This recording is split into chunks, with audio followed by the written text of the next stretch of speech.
en esta mañana. Quisiera hacerle una pregunta muy personal y no la vaya a responder. Solo resuélvala ahí consigo mismo. Y yo quisiera preguntarle si usted alguna vez ha estado en medio de una lucha tan fuerte contra el pecado que aún mora en usted, que ha sentido temor de perder por completo la batalla y terminar apartándose del Señor. ¿O alguna vez ha percibido de manera consciente su debilidad espiritual tan profunda que se ha preguntado cómo es que, siendo tan débil espiritualmente, usted va a poder perseverar hasta el fin de su carrera siéndole fiel al Señor Jesucristo? ¿O alguna vez se ha preguntado si va a poder terminar corriendo bien y dando fruto para la gloria del Señor? Factiblemente muchos de nosotros, en medio de las circunstancias que comúnmente atravesamos en nuestra vida cristiana, nos hayamos cuestionado sobre estos mismos aspectos. Y es muy probable que los lectores originales de esta carta, de la carta a la iglesia, a los hebreos, tuviesen esas mismas inquietudes. Esta carta, como su nombre lo indica, fue escrita a un grupo de creyentes de trasfondo hebreo, de trasfondo israelita, que habían profesado la fe en el Señor, pero que estaban siendo presionados tanto por sus amigos como por sus familiares para que regresaran a la práctica del judaísmo, para que regresaran a la religión del antiguo pacto.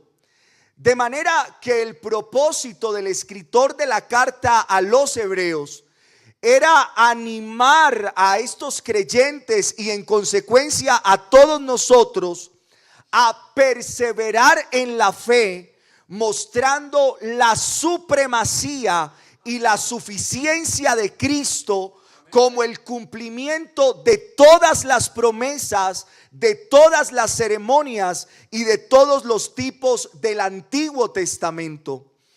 Es por eso que a través de toda la carta a los hebreos, el autor nos muestra que Jesús es superior. Que Jesús es superior.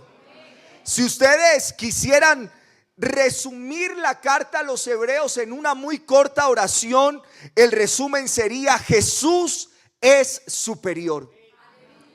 En el capítulo 1 del libro dice que Jesús es superior a los ángeles. Luego dice que Jesús es superior a Moisés y a Josué. Luego dice que Jesús es superior a los sacerdotes levíticos. Él es superior a todos los sacrificios del Antiguo Testamento. Él es Jesús. Es el sacerdote, o permítame en esta mañana, el sumo sacerdote perfecto, que ofrece un sacrificio perfecto para salvarnos de manera perfecta. El sumo sacerdote perfecto que ofrece el sacrificio perfecto para salvarnos de manera perfecta. Y son las implicaciones de esta realidad las que yo quisiera que analizáramos en esta mañana a la luz de este pasaje. Y yo no sé si usted ha venido a las predicaciones en las que yo los domingos he dado la enseñanza, pero creo que si pudiésemos resumirlo, yo he querido que usted logre comprender en lo que sea posible la grandeza de Jesús. Que usted logre admirar lo grande que es nuestro Dios. El domingo anterior yo le decía que Él era el Cordero y el León. Y hoy yo le quiero decir que Jesús es el sumo, o más bien nuestro gran sumo sacerdote. Déjeme ponerlo un poco en contexto en relación con la ubicación del texto que leímos. Hebreos 4 del 14 al 16. A partir del capítulo 3 de la carta a los Hebreos, el versículo 7 y todo el capítulo 4, el autor toma la historia de Israel en relación con el éxodo cuando salieron de Egipto para advertir a sus lectores acerca de la apostasía. ¿Y qué es la apostasía? La apostasía significa literalmente apartarnos del Señor, dejar de ser fieles al Señor. Los israelitas que fueron rescatados de la esclavitud en Egipto quedaron postrados en el desierto debido a su incredulidad, debido a su rebeldía. No pudieron entrar en la tierra prometida. Aún el mismo Moisés, que la historia yo le he descrito a usted, que es de las escenas más tristes que yo considero que hay en la Biblia, porque Moisés, a quien se le hace la promesa cuando estaba allá detrás de las ovejas de su suegro Jetro, y observa esa evidencia tan maravillosa de la zarza que arde y no se consume, el objetivo de él, del llamado que él tenía, no era solamente sacar al pueblo de Egipto, no. Si usted lee todo el libro de Números, el objetivo era que Moisés entrara con el pueblo hasta la tierra prometida. Pero Deuteronomio capítulo 34, en una descripción desgarradora, dice que el mismo Dios, Jehová el Señor, tomó un día a Moisés y le dijo: venga Moisés, vamos a subir a la cumbre del monte Nebo, al Pisga. Y parece que este era un monte alto desde donde se podía observar toda esa llanura donde Dios había prometido llevarlos. Y el mismo texto dice que Dios le dice: te he permitido verla con tus ojos, pero no pasarás allá. Y todos estos que se quedaron en el desierto no fue por el incumplimiento de Dios a su promesa, sino por la rebeldía y por el hecho de que estos israelitas decidieron apartarse del Señor. Y el autor concluye ese recuento de la salida del pueblo de Israel de Egipto en Hebreos capítulo 4, el verso 12, afirmando que la palabra de Dios no solo es viva. Y yo sé que nosotros hemos utilizado ampliamente este texto para animarnos. La palabra de Dios es viva y eficaz. Pero usted debe ponerse en mente el contexto en el que se dice eso de que la palabra de Dios es viva y eficaz. Ellos están leyendo la carta a los Hebreos y leyendo la historia de sus antepasados, de cómo Dios los saca de Egipto, pero ellos se terminan quedando postrados o relegados en el desierto. Así que ellos, la conclusión que deben llegar es: oiga, la palabra de este Dios es veraz, y lo que Él ha dicho tiene cumplimiento, a tal punto que Él es capaz de discernir los pensamientos y las intenciones del corazón. La palabra de Dios es viva y eficaz, que discierne los pensamientos y las intenciones del corazón. La palabra de Dios nos expone. La palabra de Dios nos expone. La palabra de Dios nos desenmascara. La palabra de Dios nos deja al descubierto. Y no solamente en el momento en el que nos convertimos a Cristo y a través de la palabra de Dios reconocemos que somos pecadores y que necesitamos un Salvador, sino que a lo largo de toda nuestra vida, mientras tú más conoces la Biblia, más conoces tu pecado, te estás viendo cada vez más pecaminoso frente a lo santo que es Dios, porque la palabra de Dios es viva y es eficaz. De manera que alguno pudiese preguntarse en esta mañana: Pastor Darwin, ¿será que nosotros estamos corriendo el mismo peligro que corrieron los israelitas que salieron de Egipto? ¿Será, Pastor Darwin, que estamos corriendo el peligro de quedarnos postrados en el desierto de este mundo? Usted podrá preguntarme: Pastor Darwin, ¿acaso hay esperanza para mí? La respuesta bíblica es sorprendente. La respuesta de la palabra de Dios a esa pregunta es sorprendente. Porque la palabra de Dios nos enseña, regáleme su atención en esta mañana. La palabra de Dios nos enseña que usted y yo tenemos la responsabilidad de perseverar. Tú y yo tenemos la responsabilidad de mantener nuestra profesión de fe. Pero la palabra de Dios también enseña que es Jesús, nuestro sumo sacerdote, el que hace posible que nosotros perseveremos. Es nuestra responsabilidad mantenernos firmes, pero es Dios, Jesucristo el sumo sacerdote, el que permite, el que hace posible que nosotros perseveremos. Y en este pasaje de Hebreos capítulo el versículo 14 y el 16 nos muestran básicamente en torno al lenguaje solo dos imperativos.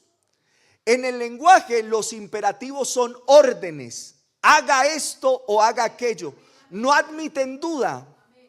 Y en este precioso capítulo 4, en el versículo 14 al 16 solo hay dos imperativos, es decir, solo hay dos órdenes.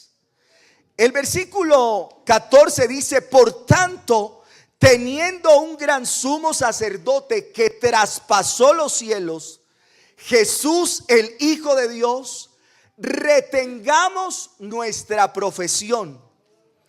¿Quiénes son los que deben retener la fe? Usted y yo, que la tenemos. Tiene todo el sentido. Quien la tenga, quien no la tenga no podrá retener nada. Y el otro imperativo que aparece en el versículo 16 dice: acerquémonos pues confiadamente al trono de la gracia para alcanzar misericordia y hallar gracia para el oportuno socorro.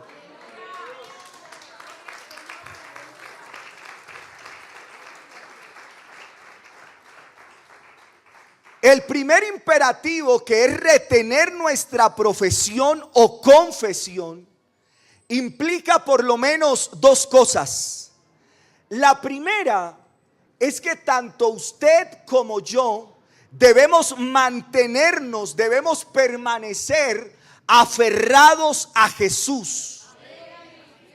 Y aunque es Dios el que preserva o cuida a los suyos, eso no elimina la responsabilidad que usted y yo tenemos de perseverar.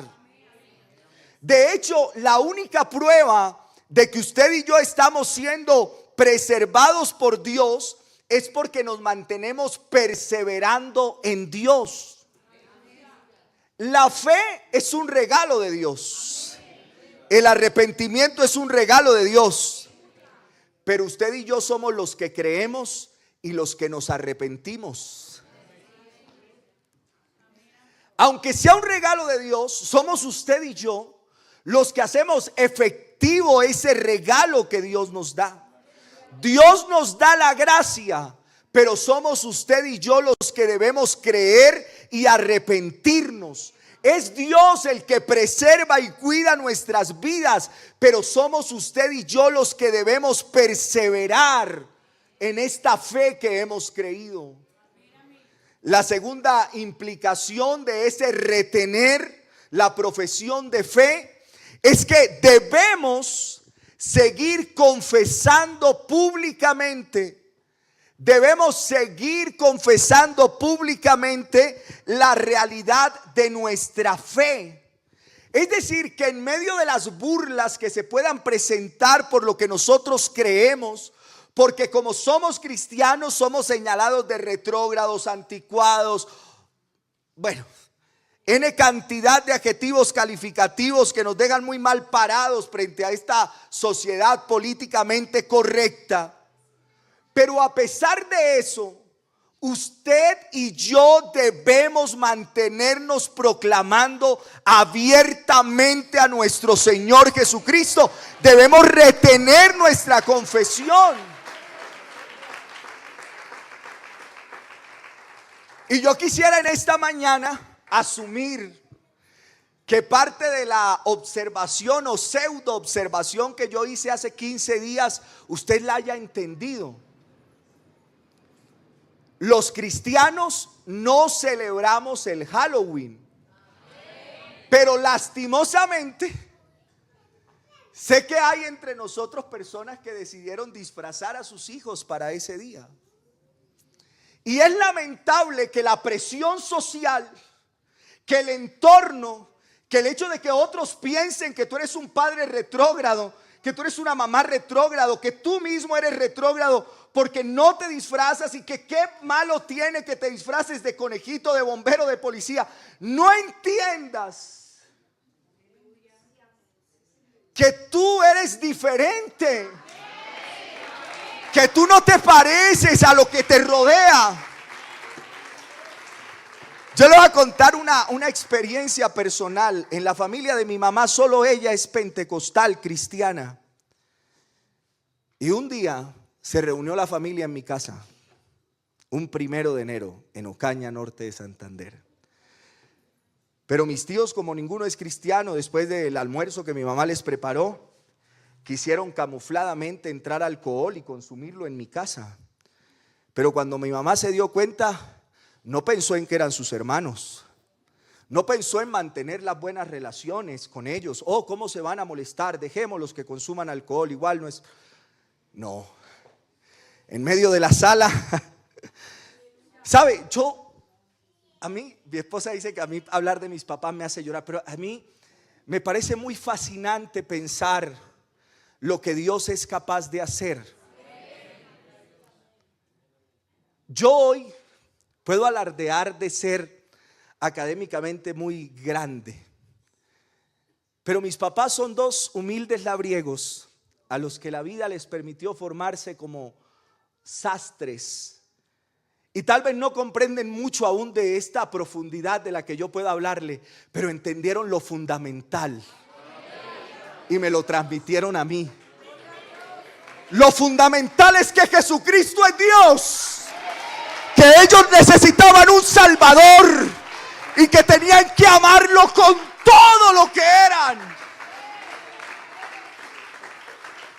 Pero a usted a veces las buenas relaciones le impiden mantenerse firme en su fe. Ese día mi mamá les fue diciendo: en esta casa no se consume alcohol, o dejan de hacerlo o se van. Y se fueron.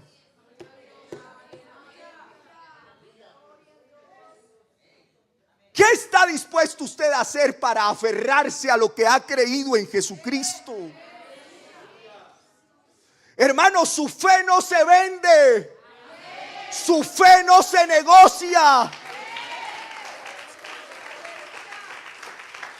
Le puede parecer exagerado, pero en mi casa la única vez que yo tuve llaves de la puerta de mi casa fue mientras hice el rural, porque ya mi papá le daba tedio levantarse hasta a las 3, 4 de la mañana, que me tocaba irme de remisión. Pero hasta entonces en mi casa la puerta se cerraba y se sigue cerrando cuando Él lo dice.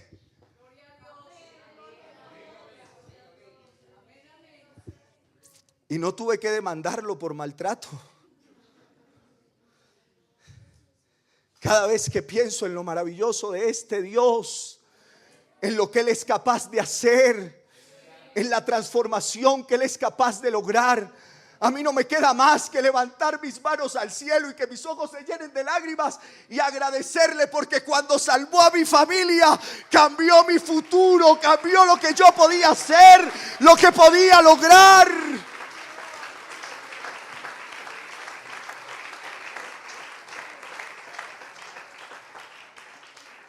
Le contaré otra infidencia. Ayer se la conté al hermano Mauricio en la radio. Mi mamá sí que insistía en que había que ir a culto, y tenía razón. ¿Usted quiere vivir más? Resulta que las personas que asisten a culto más de 2 veces por semana tienen una probabilidad del 36% más de vivir que los que no asisten a culto. Tenían razón los escritores bíblicos, no dejando de congregarnos según algunos tienen por costumbre.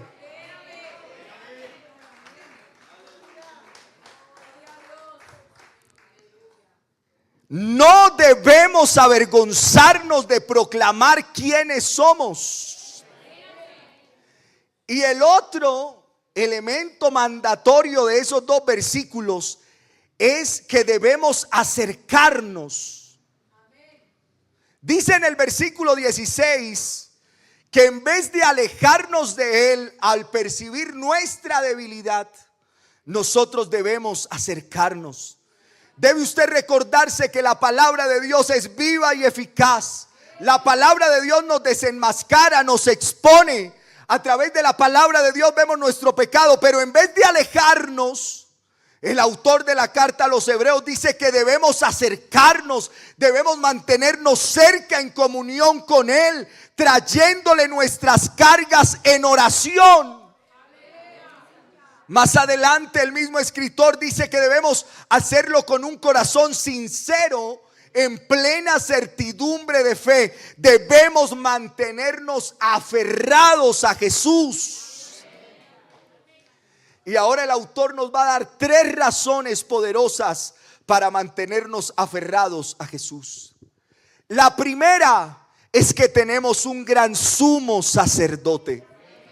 Por tanto, teniendo un gran sumo sacerdote que traspasó los cielos, Jesús, el Hijo de Dios. La palabra que se traduce como sumo, esa palabra significa grande, superior. Cuando nosotros decimos que algo llegó a lo sumo, lo que estamos diciendo es que llegó a lo más alto. El sumo sacerdote del Antiguo Testamento, del Antiguo Pacto, era el más grande de los sacerdotes. Era el de mayor rango en el oficio. Así que lo que el autor está diciendo es que Jesús es un gran sacerdote. Él es un gran sumo sacerdote. Es decir, Él es el mayor de todos los sacerdotes, el más elevado, el más sublime, el más excelso. Ese es. Él no solo es superior a los sacerdotes levíticos del Antiguo Testamento, sino también a todos los sumos sacerdotes que le precedieron, incluyendo al mismo Aarón, que bíblicamente es considerado el más grande. Pero Jesús, nuestro Dios, es más grande aún que Aarón. En comparación con Jesús, los sumos sacerdotes del Antiguo Testamento no eran sumos, eran chiquitos sacerdotes. En comparación con Jesús, ellos eran casi que nada por la grandeza de este sumo sacerdote. Y la pregunta sería, ¿qué hace grande el sacerdocio de Jesús? ¿Por qué Jesús es el más grande, el más elevado, el más excelso de todos los sacerdotes? En el versículo 14 tenemos varias cosas en el mismo versículo. Él es el más grande de todos los sumos sacerdotes porque solo Él es perfectamente divino y perfectamente humano. Solo Jesús es verdadero Dios y verdadero hombre.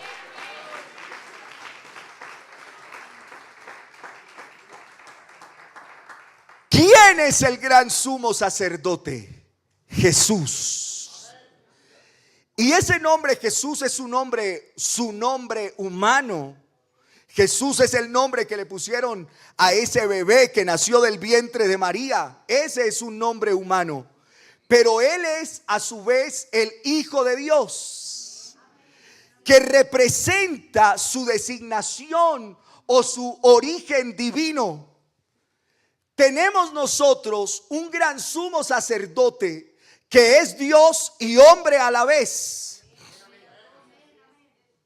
Y eso tiene implicaciones muy profundas.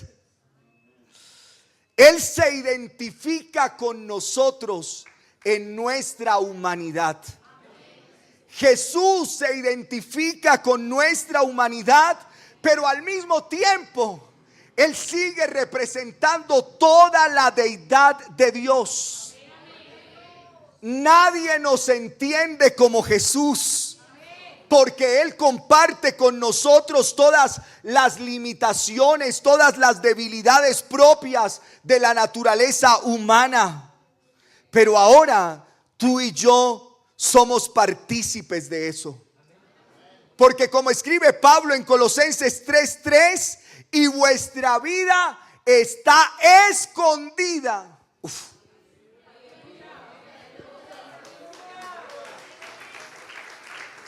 Oiga, nuestra vida. Ahí es donde yo no entiendo por qué la gente le teme a los cambios económicos, a la temporada de lluvias.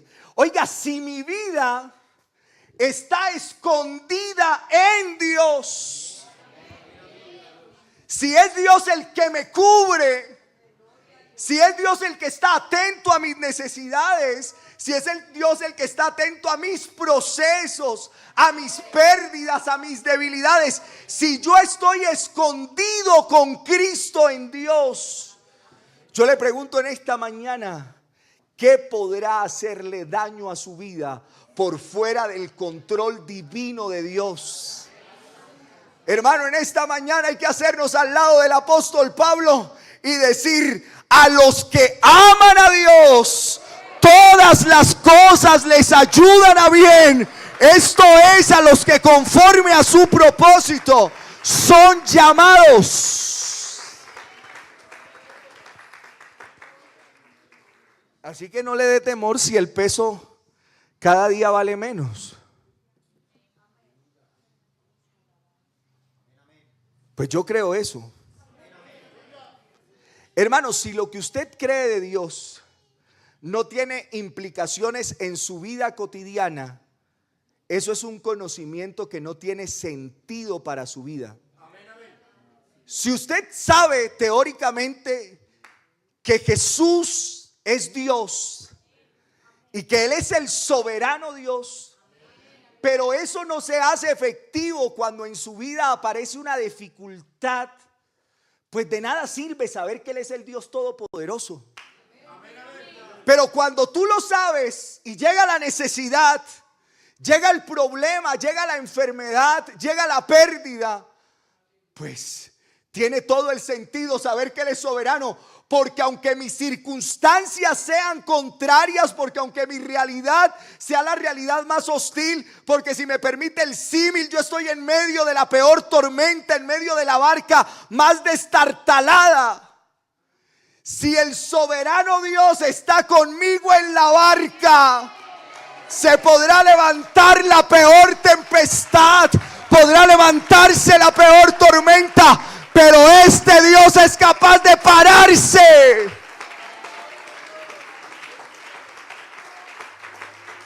Este Dios sigue teniendo poder para pararse en el borde de la barca y decirle a la tormenta, a la tempestad, que callen.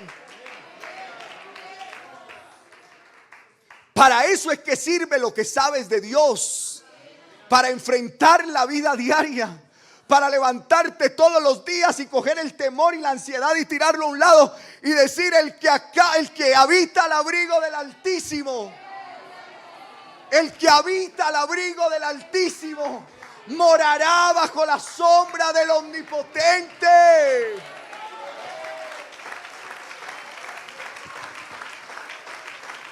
Aleluya.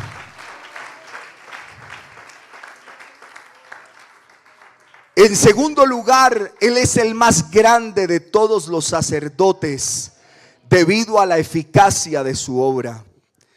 El texto sigue diciendo: teniendo un gran sumo sacerdote que traspasó los cielos. Que el autor diga que Jesús traspasó los cielos no es solamente una cuestión geográfica o de posición estratosférica. No fue que Jesús se trasladó de un lado a otro, de la tierra al cielo. No es esa la implicación. La implicación del texto es que Jesús consumó la obra de redención. Jesús consumó la obra de redención. Y para poder entender qué es eso de la obra de redención, es cuando el autor de la carta tiene en mente y trae el Antiguo Testamento. Una de las funciones más importantes del sumo sacerdote era entrar en el lugar santísimo una vez al año. Y yo le voy a rogar a los hermanos de cabina que me regalen la imagen. En el Antiguo Testamento había una especie de tienda de campaña Ese era el tabernáculo, una tienda de campaña que era más o menos del tamaño de una cancha de fútbol reglamentaria, donde estaba dividido por un patio exterior que quedaría en esta zona. Luego, a partir de ahí, comenzamos a observar que hay una serie de escenarios dentro del mismo tabernáculo.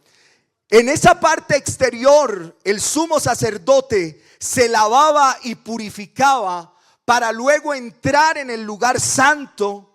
Pero ese lugar estaba dividido a su vez en el lugar santísimo por un velo, que usted lo puede ver acá. Es esto que ve usted ahí entre las columnas.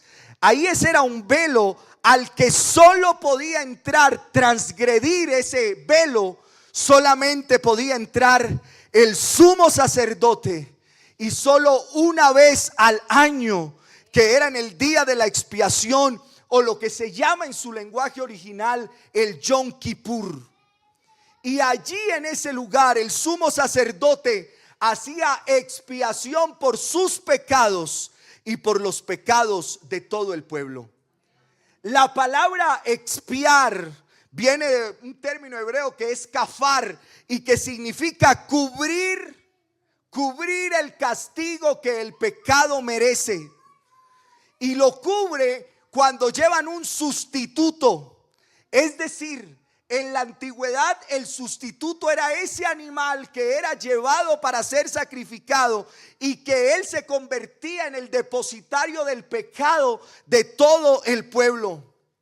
Estos sacrificios tenían el propósito de mostrarle al pueblo de Israel, primero, que la paga del pecado es la muerte. Segundo, que sin derramamiento de sangre no hay remisión, no hay perdón de pecados. Y lo tercero, que Dios es a la vez justo, pero también es perdonador. Y eso tiene implicaciones en el presente. Hermano, Dios no se toma a la ligera el pecado. Hermano, Dios no se toma a la ligera su pecado. En ese sentido, cuando Dios no se toma a la ligera el pecado, implica que un inocente tiene que morir por los culpables. Pero a la vez que Él estableció la justicia, obra de manera misericordia, porque Él mismo provee quien pueda ser el sustituto por los pecados de la humanidad. Cada vez que los sacerdotes sacrificaban a un cordero en el altar, estaban enseñando por lo menos esas tres cosas al pueblo de Israel. El día de la expiación, el sumo sacerdote traspasaba el velo que vimos hace un momento, que separaba el lugar santo del lugar santísimo, para rociar sobre el altar la sangre de los sacrificios. En ese espacio tan sagrado donde Dios manifestaba su presencia tan especial en el Antiguo Testamento, en el Antiguo Pacto. Pero lo que ellos hacían de manera simbólica, de traspasar ese velo y ofrecer el sacrificio, Jesús lo hizo una vez para siempre.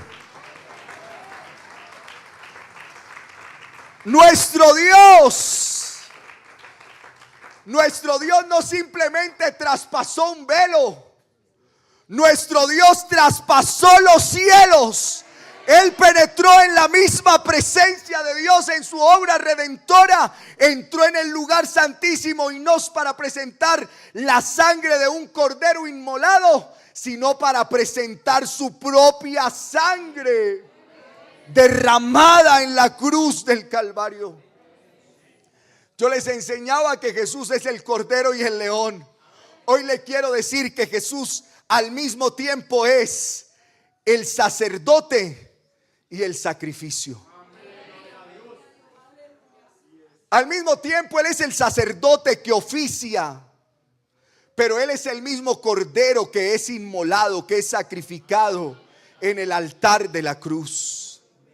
Hebreos, en el capítulo 9, el verso 11 y el verso 12, Pasa a decir que la mayoría de nosotros, cuando estamos atribulados, luchando con el pecado, solemos a veces acudir al libro de los Salmos. A casi nadie se le ocurrirá ir al libro de Hebreos para de alguna manera encontrar palabras que le ayuden a enfrentar el pecado. Pero yo quisiera que a partir de lo que vamos a estudiar hoy, no se vaya, sígalo haciendo, yendo a los Salmos, pero a veces véngase a la carta de los Hebreos cuando esté atribulado por su pecado.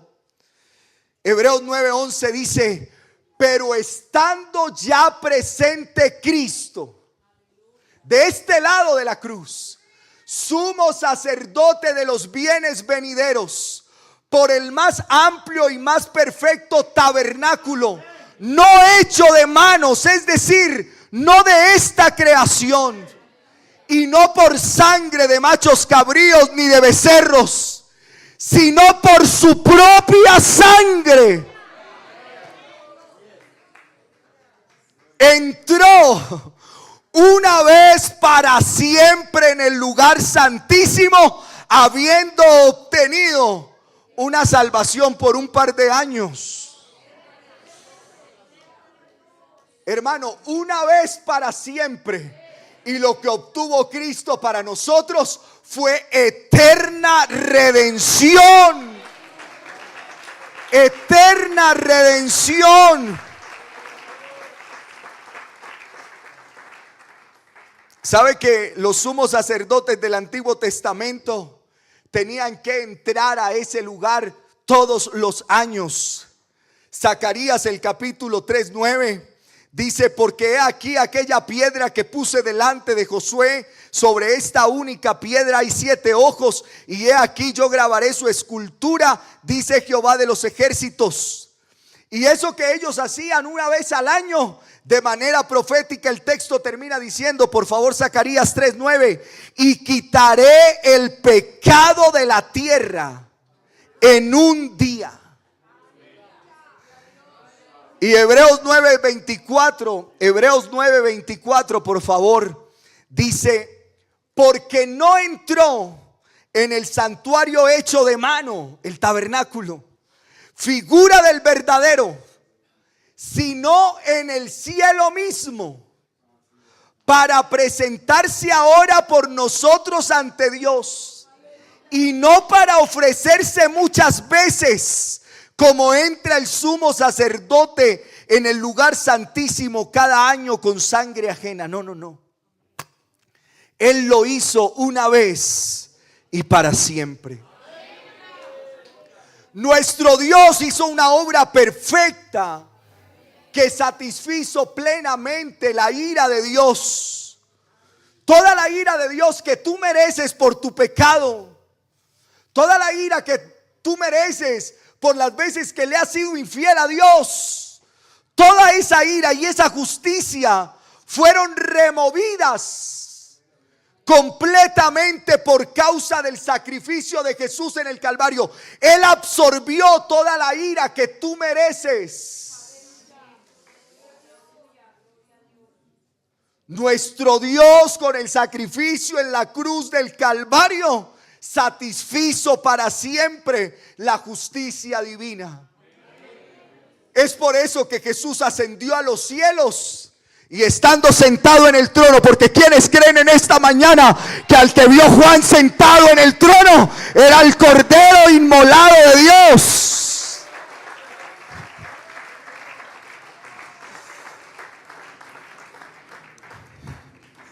Y eso lo vemos varias veces en el libro de Hebreos. Cuando el sumo sacerdote entraba al lugar santísimo en el día de la expiación, él tenía que permanecer de pie y solamente durante el tiempo necesario para hacer lo que tenía que hacer. Pero nuestro sumo sacerdote, nuestro Cordero, está sentado y no de pie, porque su obra fue consumada en la cruz. Él está sentado en el trono, porque con una sola ofrenda hizo perfectos para siempre a los santificados que estamos aquí en esta mañana. Imagínese usted a un hebreo leyendo la carta a los hebreos. Ellos no podían entrar ni al lugar santo ni al lugar santísimo, solamente el sacerdote en general al lugar santo y el sumo sacerdote al lugar santísimo. Pero Hebreos capítulo 6, el verso 19 al 20, dice algo maravilloso. La cual tenemos como segura y firme ancla del alma, y que penetra hasta dentro del velo, donde Jesús entró por nosotros como precursor. Como precursor. Como el que inicialmente lo hace, pero no como el único. Hecho sumo sacerdote para siempre, según el orden de Melquisedec. Y esa palabra precursor tiene resonancia en el texto. Él entró primero. Él entró primero al lugar santísimo. Y como nosotros estamos anclados, tomados, aferrados a Cristo, nosotros estaremos también con la posibilidad de entrar hasta el lugar santísimo y permanecer en el lugar santísimo.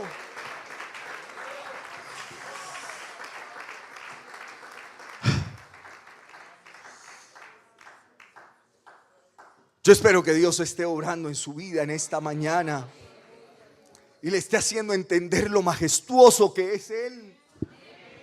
Que usted factiblemente ha vivido una vida llena de limitaciones porque no ha entendido lo grande que es Dios.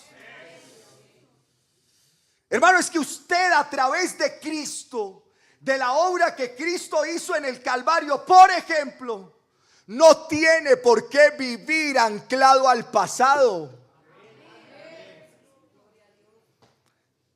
Usted no tiene por qué vivir recordándose o permitiendo que se le recuerden sus pecados pasados. El sacrificio de Cristo en el Calvario ha hecho que una vez para siempre sus pecados sean borrados. Deje de vivir con exceso de pasado. Deje de vivir con exceso de pasado. No. No tiene por qué el pasado determinar su presente. Antes vivíamos sin Dios, sin nada en el mundo, pero ahora lo tenemos a Él y Él ha construido un futuro expedito para nosotros, un futuro glorioso para nosotros.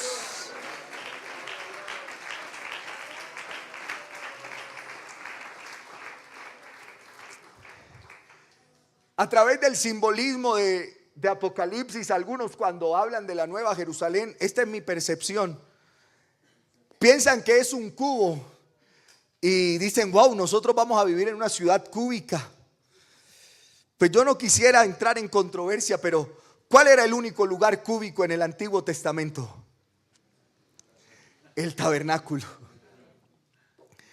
Lo que está diciendo el lugar santísimo, el Apocalipsis, perdón, es que tú y yo viviremos de manera simbólica. En el Antiguo Testamento el único lugar donde habitaba la misma presencia de Dios era el lugar santísimo.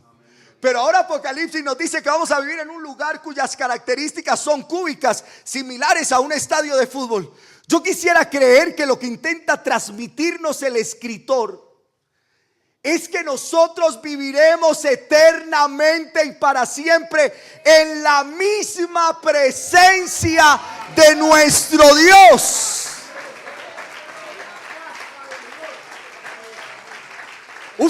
¿Se imagina ese momento?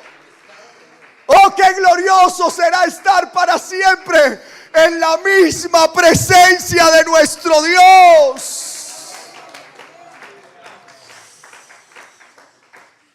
Así que Jesús es el más grande sumo sacerdote, porque solo Él es humano y divino a la vez, porque también su obra de redención es perfecta, pero también porque Él vive para siempre. Y esa es la implicación de que Él traspasó los cielos. Cuando traspasó los cielos después de su muerte, lo que quiere decir que resucitó. Jesús no terminó su oficio cuando muere, como pasaba con los otros sacerdotes. En la antigüedad, cuando los sumos sacerdotes se morían, como todo se acababa. Por eso cuando usted lee los evangelios se encuentra que está Anás y está Caifás. Anás era un tipo que ya no contaba con las capacidades, así que lo reemplazó Caifás, pero igual los dos se iban a morir y no iba a haber ninguna sucesión en ese sentido. Se moría el sumo sacerdote y lo sucedía su hijo. Pero Jesús,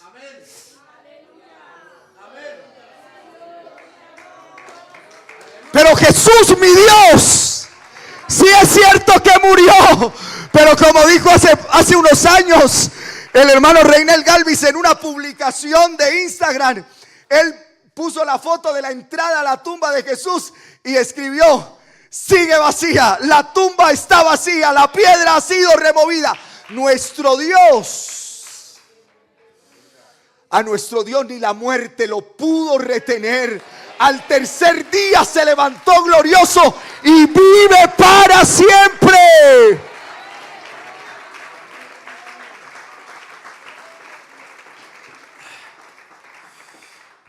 Él vive para siempre.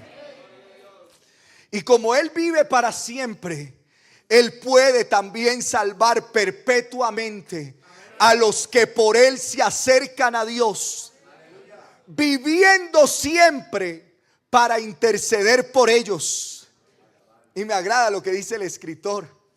El escritor dice: porque tal sumo sacerdote nos convenía. Tal sumo sacerdote nos hacía bien a nosotros, uno que no se moría, pero a la vez uno santo, inocente, sin mancha, apartado de los pecadores y hecho más sublime. Aleluya. Aquí está Jesús en esta mañana.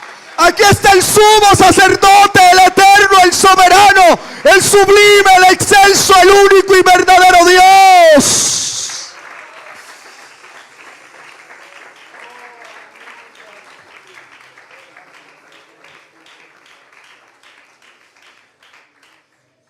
Jesús tiene un sacerdocio inmutable.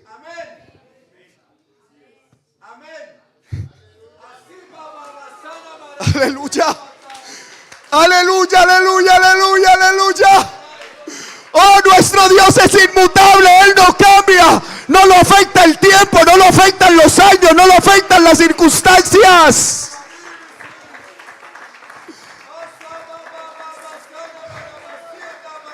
Él no le traspasa su oficio a nadie. De hecho, ahora, yo no sé si usted ha leído lo que dice ese letrero que hay allá atrás. De hecho, ahora todos sus hijos somos un sacerdocio santo. Ahora todos sus hijos somos hechos sacerdotes. No necesitamos de un intermediario. No necesitamos de otro sacerdote que nos represente delante de Dios. Porque Él vive para siempre.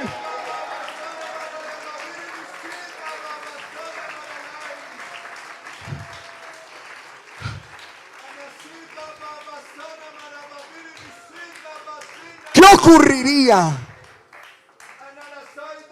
si usted en medio de su necesidad escuchara a Jesús orando por su necesidad? ¿Qué ocurriría si en el plano real usted de manera audible escuchara la voz de Dios, de Jesús, orando por usted? Pues Hebreos 7:25 dice que Jesús vive siempre para interceder por nosotros.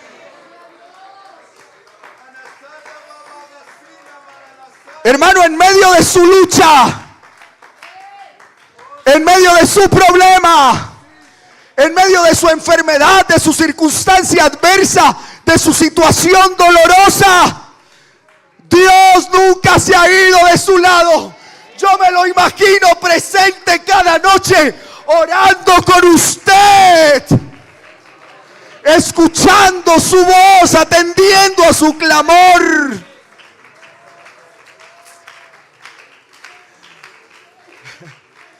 Pero le tengo una noticia más maravillosa. Y es que Él no tiene que estar a nuestro lado. Porque Él vive. Él vive. Él vive. Él vive dentro de ti. Él habita en tu vida. Tú ahora eres la habitación del sumo sacerdote.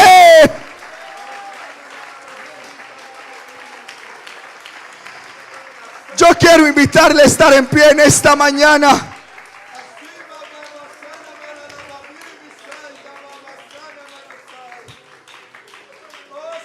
Romanos capítulo 8, el verso 31 dice: ¿qué pues diremos a esto? Si Dios es por nosotros, ¿quién contra nosotros? El que no escatimó ni a su propio Hijo, sino que lo entregó por todos nosotros, ¿cómo no nos dará también con Él todas las cosas? Yo quiero invitar en esta mañana a alguien que de verdad necesite algo, pero que humanamente ya no sea posible. Yo quiero invitar a alguien que de verdad necesite un milagro de Dios. Alguien que se haya cansado de que por sus propios medios haya intentado resolver una circunstancia, un problema. Yo quisiera invitarlo a que en esta mañana venga y se encuentre con el sumo sacerdote. ¿Quién contra nosotros? Pero sigue diciendo el texto: ¿quién acusará a los escogidos de Dios? ¿Quién? Tal vez usted hoy